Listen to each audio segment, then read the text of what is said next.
Gilead, blessed be the fruit. You may not want to believe it, but it's true. We are living in The Handmaid's Tale in the state of Arizona. So that is a senator from the great state of Arizona, which was established on Valentine's Day, 1912. The law that was put in this week after Donald J. Trump said to the entire nation, well, I got rid of Roe and I killed Roe, so now the decision goes back to the states, and the states will make those decisions. Well, when you live in Arizona and you're adjacent to Utah and you have a preponderance of Mormons in your state, you will get this level of religious zealotry. That's all this is religious zealotry. You have on the Supreme Court of Arizona 6 men and 1 woman. 5 of those people were put in by the previous governor, who is a staunch conservative, which is part of the reason why he's not there anymore. And Donald Trump had the audacity to say that the Democrats will take care of this problem for him. They can't. Remember those religious zealots talking in tongues on the floor of the Arizona House? Those are the fuckers who will block the bill. Because in June of last year, a Democrat tried to bring it up in committee to get rid of the bill, and they tabled it so it wouldn't come forward. This is 100% a GOP issue. The GOP is causing it. They're causing women to die. They're causing young ladies to flee states. The 10-year-old in Ohio that had to go to Illinois to get an abortion because it's illegal in Ohio. 10-year-olds can't consent to sex. She was raped. And this is indicative of how the GOP feels. They don't make exceptions for the health of the woman. That's the biggest lie ever. Yeah, I promise I won't come in your mouth. Same kind of lie. I got a bridge I can sell you in Brooklyn. Life of the mother is never used. Ask Kay Cox in Texas. Hemorrhaging. 4 times she went to the hospital. She had to leave the state to get an abortion. This is what she's talking about. This is where a misogynistic group of men, for religious zealotry, is telling women what to do with their bodies. There is no equivalent. There's a clip with Kavanaugh and our vice president going, can you tell me a law that's written by the government that applies to men's body that's equivalent to women and abortion? Kavanaugh had no answer because there isn't an answer. There is no level of control of my body in equivalence to the level of control of a woman when it has to do with abortion. In 11 states, New York, Arizona, Florida, abortion's going to be on the ballot. In my state, it's also going to be marijuana. Now, while the elderly, repugnant GOP members in Florida are anti-abortion, they fucking smoke pot.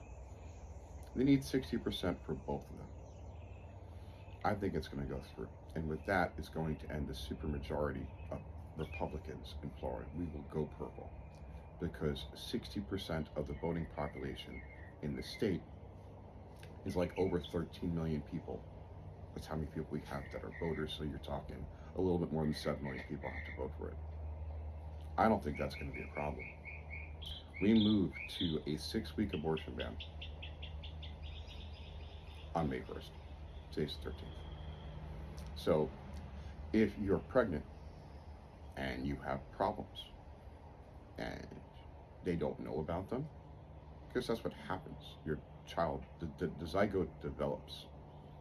At 7 weeks, you get gender. So prior to 7 weeks, every child is female. At 7 weeks, there's a hormone released in the pituitary gland, and XY and you're a guy, and XX you're a female. That's why all human beings have nipples. We all start out as female. You don't get full brain development until 24 weeks. The heartbeat's irrelevant. I can keep you, not me personally, but I have.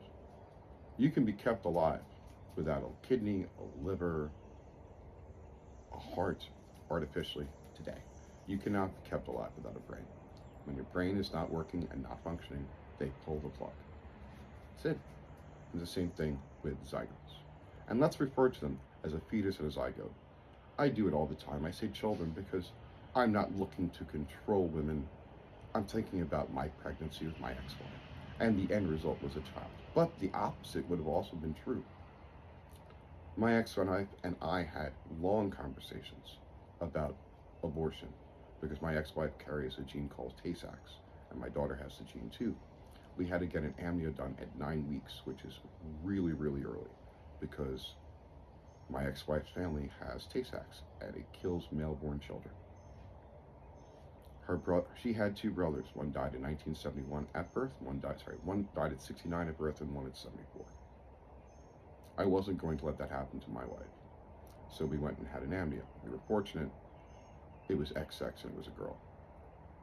But if it had been XY, at that time, the state's abortion was 20 weeks.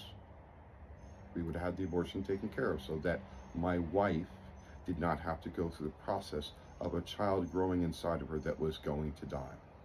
That damaged her mom mentally considerably. 2 dead children. She had a hysterectomy in 1975. She didn't want to be pregnant again. Why would I let that happen to my ex-wife?